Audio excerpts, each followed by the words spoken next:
말라기서는 구약 시대의 마지막 선지서로서 문자적인 의미는 나의 사자, 나의 천사라고 하는 뜻을 가지고 있습니다. 이스라엘 백성들이 죄를 지어서 바벨론에 포로가 되어 70년 동안 포로 생활을 하는데 하나님께서 은혜를 주셔서 BC 539년 페르시아의 왕이었던 고레스 왕의 칙령을 통해서 이제 그들이 다시 고향 땅으로 돌아오게 됩니다. 고레스 왕에게 내 백성을 해방을 시켜라. 그리고 돌아가서 성전을 지을 수 있도록 필요한 모든 것들을 공급해 주라고 하는 그 명령에 고레스 왕이 바로 이스라엘 백성들의 귀환을 돕게 되어집니다. 그의 BC 538년에 스룹바벨의 인도하에 약 5만여 명이 돌아오는 것을 우리는 1차 귀환이라고 말을 합니다. 그리고 BC 458년에 학사 에스라를 중심으로 2차 귀환이 이루어지고 BC 444년에 느헤미야를 중심으로 3차 귀환이 이루어져 성벽 재건이 이루어지게 되어집니다. 이렇게 바벨론의 포로로 잡혀가 있던 그들을 하나님이 이렇게 회복을 시켜주셨는데 이스라엘 백성들은 뭐라고 말을 하느냐? 하나님 우리를 해서 해주신 것이 뭐냐? 그렇게 얘기를 하고 있습니다. 돌아왔습니다. 그리고 성전도 건축하게 되었습니다. 16년 동안이나 중단되었던 성전이 건축이 되어서 이제 하나님 앞에 제사를 드리고 있습니다. 그러면 됐잖아요. 그런데 그들을 바라볼 때에 그렇지 않았어요. 영적 상태가 병들었습니다. 여러분, 우리가 한번 1장 2절 그들이 영적으로 얼마나 무감각했는지 볼까요? 여호와께서 이르시되 내가 너희를 사랑하였노라 하나 너희는 이르기를 주께서 어떻게 우리를 사랑하셨나이까 하는도다. 주님이 뭐라고 말씀하세요? 야, 내가 너희를 사랑한다. 그랬더니 하나님 우리를 사랑하셨다고요? 뭐 어떻게 사랑하셨어요? 어떻게 사랑하셨다고요? 그러면서 하나님 앞에 대들고 있는 것입니다. 그래서 하나님이 대답을 하는 것이 2절 하반절부터 3절에 나와 있어요. 나 여호와가 말하노라 에서는 야곱의 형이 아니냐 그러나 내가 야곱을 사랑하였고 3절에 보면 에서는 미워하였으며 그의 산들을 황폐하게 하였고 그의 산업을 광야 이리들에게 넘겼느니 무슨 얘기입니까? 에서와 야곱의 관계를 설명을 하면서 자 봐라 에서가 야곱의 형이 아니야. 그러면 정작 에서가 복을 받아야 되잖아. 그런데 그렇게 하지 않았잖아. 내가 야곱을 사랑했다. 이 말은 단순한 것이 아니라 에서보다도 야곱을 선택했다는 의미가 있습니다.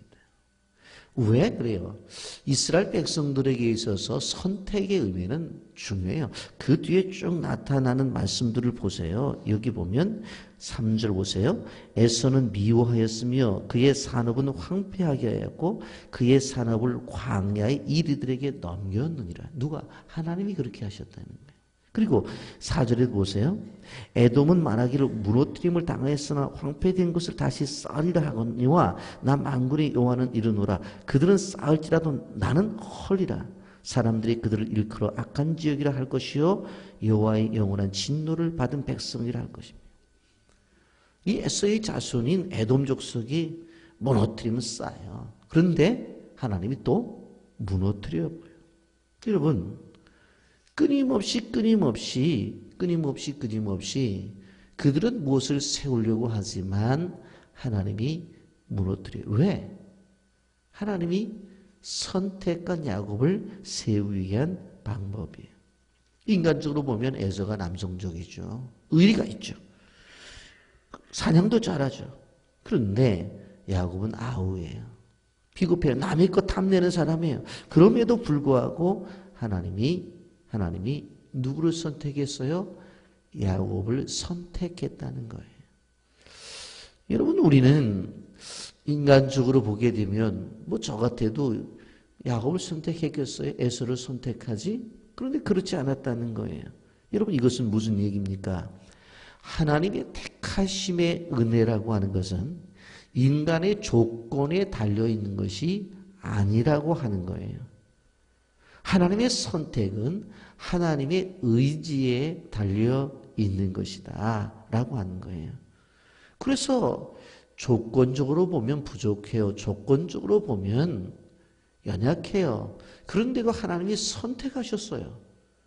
그러면 감사해야 되잖아요. 그런데 고개를 빳빳이 들고 뭐라고 말을 하냐면 하나님 우리를 사랑하셨다고 말을 하는데 도대체 뭘 갖고 사랑했다고 말을 하냐고 이렇게 이야기하는 것입니다. 이스라엘 백성들이 우상 숭배 때문에 BC 587년에 완전히 망하잖아요. 바벨론의 포로로 잡혀가잖아요. 그렇게 제사를 드렸던 솔로몬 성전이 무너져 버리잖아요. 그리고는 70년 동안 포로 생활하잖아요. 근데 되돌아오셨어요. 사랑이잖아요. 사마리아 사람들의 방해, 그 가운데서도 어떻게 합니까? 성전 회복하잖아요. 그래서 스룹바벨 성전 짓잖아요. 지금 제사 드리고 있잖아요. 여러분, 그렇게 한다면 자기들의 능력으로 가능합니까? 가능하지 않아요. 그런데 그 정도의 은혜를 주셨으면 은혜를 받은 분명한 모습이고 분명한 상태인데 고개를 빳빳이 들고 뭐라고 말해요? 하나님 우리 사랑하셨다고요? 뭐 사랑하셨는데 뭘 갖고 사랑하셨다고 말을 합니까? 라고 하는 거예요. 여러분, 이러한 영적인 반항심이 오늘 지속적으로 이야기하고 있는 것을 바라볼 수가 있습니다. 말라기 전체를 통해서 한 4구절을 제가 말씀을 드릴 텐데 한번 여러분들 찾아서 보세요. 말라기서 1장 6절입니다. 이렇게 말합니다. 내 이름을 멸시하는 제사장들아 나 만군의 여호와가 너에게 이르기를 아들은 그 아버지를 좋은 그 주인을 공경하나니 내가 아버지일진데 나를 공경함이 어디 있느냐 내가 주인일진데 나를 두려움이 어디 있느냐 하나 너희는 이르기를 우리가 어떻게 주의 이름을 멸시하였나이까 하는도다. 야, 너 아버지 공경해야 되잖아.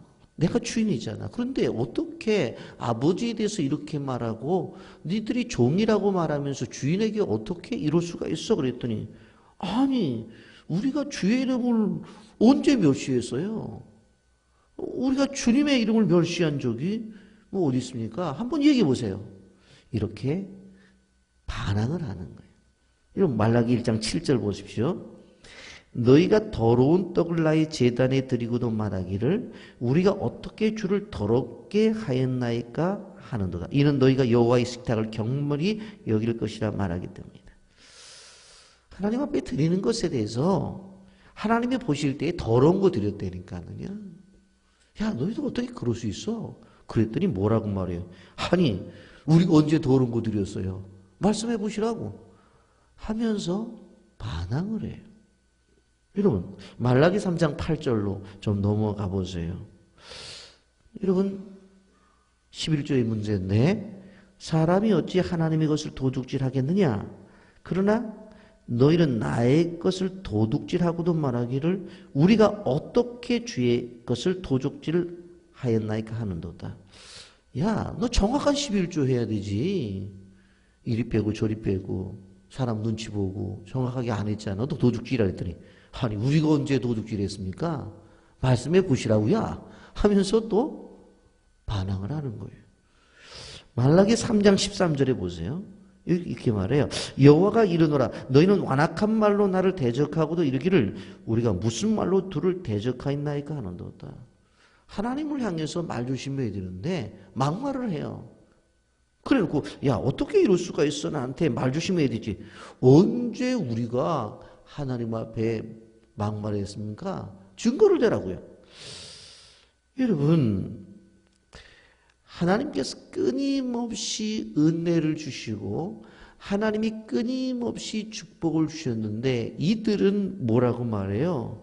언제 그랬냐는 거예요. 우리가 언제 그랬어요? 언제 그랬어요? 이런 찬송가 가운데서 주의 복을 세어보라는 찬송이 있습니다. 우리는 항상 어떤 자세로 살아가야 되냐면 아침에 주신 은혜가 뭐지? 오늘 낮에 일하면서 하나님이 주신 은혜가 뭐지? 오늘 또 집에 들어오면서 하루 종일 주신 은혜가 무엇이지? 그걸 생각해야 돼요. 이게 삶의 비결이에요. 여러분 오늘 아침에 이제 새벽에 나오셨잖아. 이제 일을 시작할 때 야 새벽 기도 때 나에게 주신 은혜가 뭐지? 그거를 자꾸 생각해 봐야 돼. 곱씹어야 돼요. 일하면서 느껴졌던 것들 그것을 자꾸 은혜를 기억하며 되씹어 나가야 되는데 이스라엘 백성들은 끊임없이 은혜 주셨는데 하나님은 은혜 주신 게 뭐냐고 자꾸 그러는 거예요. 이게 뭐냐면 영적인 질병입니다. 이게 질병이에요. 여러분 반항의 영이라고 하는 것 이거는 사단이 주는 잘못된 거 이걸 깨달아야 돼요. 성경을 통해서 하나님이 너희는 죄인이야. 맞습니다. 우리 죄인입니다.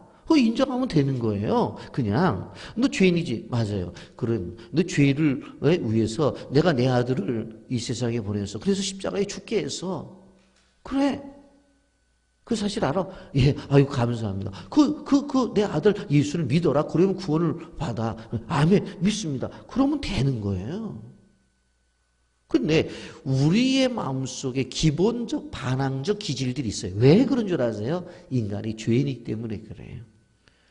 고난주간이니까 새벽 기도해라 그러고 아멘 그러고 나오면 되는 거예요. 꼭 뭐 기도를 고난주간만 해야 되나? 항상 기도하라고 그랬지. 그렇게 하지 말라는 거예요. 제가 말씀드리는 게 말씀을 주시면 그 속에서 아멘 예 하고 나가면 되는 거예요.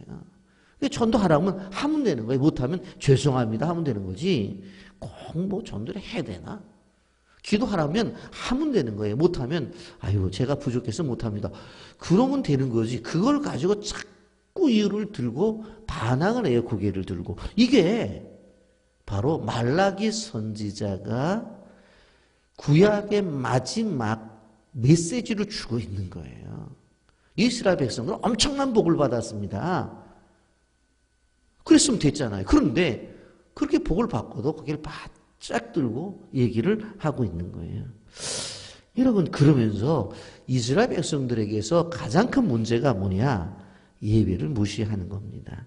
말라기 1장 13절 말씀 보세요. 만군의 여호와가 이르노라 너희가 또 말하기를 이 일이 얼마나 번거로운고 하며 코 웃음치고 훔친 물건과 저는 것 병든 것을 가져왔느니라.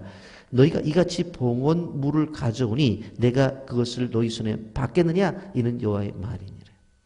여러분 왜 돌아왔습니까? 70년 동안 포로 생활하다 왜 돌아왔어요? 이건 다른 거 아니잖아요. 하나님 앞에 바른 제사 드리겠다고 성전 짓고 했잖아요. 그런데 뭐 성전을 지어 놓아놓고서 그들의 행위는 무엇입니까? 제물을 드리는 데 있어서 여기 보면 훔친 것, 저는 것, 병든 것 가져오는 거예요. 여러분 생각해 보세요. 그리고 제사장들이 제사를 지르면서 이 코숨을 친다고 그랬어요. 이걸 원어적으로 제가 보니까 무슨 뜻을 갖고 있냐면 이 귀찮은 일들을 왜 해야 돼? 그런 의미가 있어요. 꼭 이래만 돼야 돼. 예배 드려요. 아니 목사님 왜 찬송은 또 오늘 3절짜리도 있는데 5절짜리는 골라가지고 이렇게 힘들게 만들어. 긴 찬송을 부르면 가사의 뜻을 생각하면서 은혜를 받아야 되잖아요. 그래야 되잖아요. 아유 오늘따라 설교는 왜 그렇게 길게 하셔?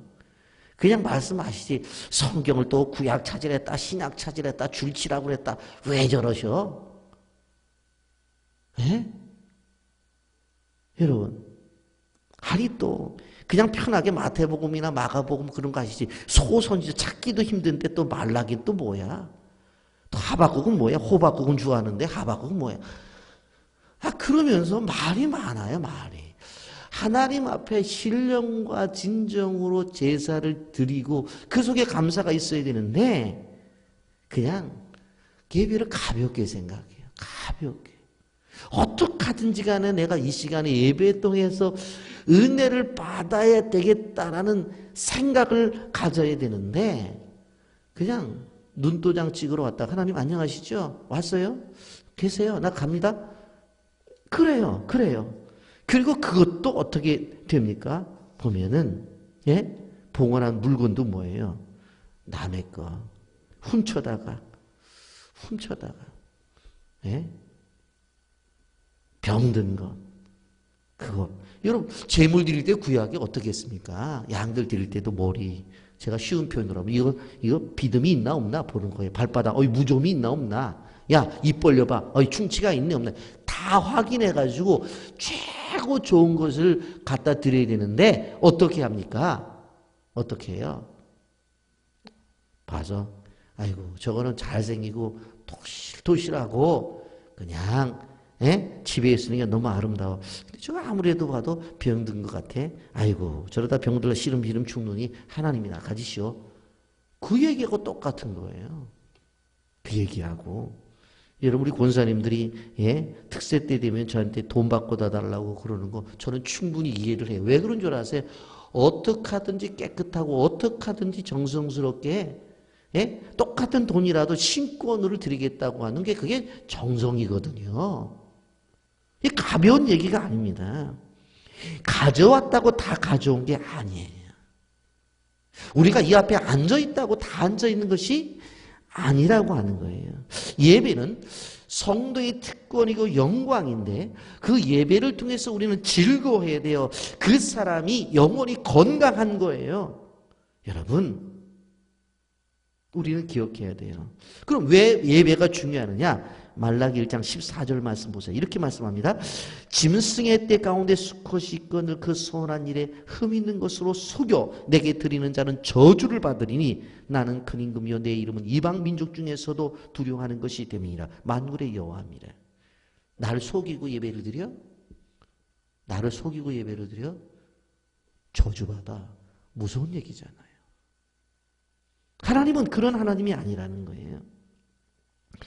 은혜를 주실 수 있는 하나님이지만 그렇지 않은 사람들에게 바로 은혜를 빼앗아서 뭐라고 말했어요? 이방 민족으로 넘겨주겠다. 무서운 얘기잖아요. 하나님께서 은혜를 받을 만한 준비가 된 사람에게는 끊임없이 은혜를 주시지만 은혜를 받을 만한 준비가 안 돼 있는 사람은 그 은혜를 가져다가 다른 사람에게 주시겠다. 여러분 보세요. 아주 중요한 말씀 하나 합니다. 말라기 1장 11절 중요하기 때문에 다 같이 한번 찾아 읽어보세요. 다 같이 큰 목소리로 읽어보겠습니다. 시작. 만군의 여호와가 이르노라. 해 뜨는 곳에서부터 해 지는 곳까지 이방 민족 중에서 내 이름이 크게 될 것이라. 각 죄에서 내 이름을 위하여 분향하며 깨끗한 제물을 드리니 이는 내 이름이 이방 민족 중에서 크게 될 것입니다. 아멘. 너희들이 안 드려? 좋아. 나는 영광을 받을 만한 대로 내가 가겠다는 거예요. 여러분 올여름에도 우리가 비전 캠프를 합니다만은 우리 가보신 집사님들 보세요. 그들이 서서 찬송을 부르는데 시간 주는 대로 불러요. 1시간이면 1시간 동안 일어나서 뛰면서 찬송하잖아요. 우리는 찬송가 한 장 부르는 것도 힘들다고 말을 하고 절수가 3절이니 5절이니 말하고 있는데 그들의 영은 정말로 깨끗함을 봐요. 그들이 하나님을 향한 헌신을 아름다운 걸 봐요. 만군의 여호와가 이르노라. 해 뜨는 곳에서부터 해 지는 곳까지 이방 민족 중에서 내 이름이 크게 될 것이다. 왜요? 뺏겼어요. 이방 민족에게 내 이름을 위하여 분향하며 깨끗한 제물을 드려요. 그들은 깨끗한 제물을 드려요. 오히려 하나님의 백성들인 유대인들은 바로 그렇게 하나님의 은혜를 받고 귀환을 시켜주고 성전을 짓게 해주고 제사를 드리게 했는데도 보면은 제사를 멸시하고 가져오는 것들은 바로 병든 것, 남의 것 훔쳐다가 드린단 말이에요. 하나님이 너무 속상한 거예요. 가르쳐도 이 기간이 무려 100년, 역사적으로 100년을 참습니다. 그러다가 하나님의 메시지가 없어져 버려요. 그것을 바로 구약과 신약의 바로 암흑기라고 말해요. 그 기간이 무려 400년 동안입니다. 하나님이 나타나시질 않아. 그러다가 세리 요한이 나타나서 예수님이 출현하게 되어지는 거예요. 여러분, 내가 받은 복 늘 내게 있을 것이라는 생각하지 마세요. 내가 진정한 예배자가 되어져서 한 시간 예배에 빠지지 않고 하나님 앞에 나와서 신령과 진정으로 드려질 때는 그 축복이 내 것이지만, 그러나 예배의 경홀히 여기게 되면 지금의 나의 복이 어떻게 되어져요? 어느 한순간에 김 집사님한테 가고, 어느 한순간에 박 집사님한테 가고, 어느 한순간에 내게 있던 복이 오 집사님한테 가고 다 가버린다니까. 예배 무지하게 중요해요. 제가 끊임없이 얘기하는 게 뭐예요? 예배가 답이다. 예배가 답이에요. 예배 속에 모든 문제의 해결이 나오는 거예요. 그래서 예배를 정말 정성스럽게 신령과 진정으로 드리게 된다면 그 속에 모든 문제의 해답이 있다. 아멘입니까? 이런 축복 받으시기를 예수님의 이름으로 축복합니다. 아멘.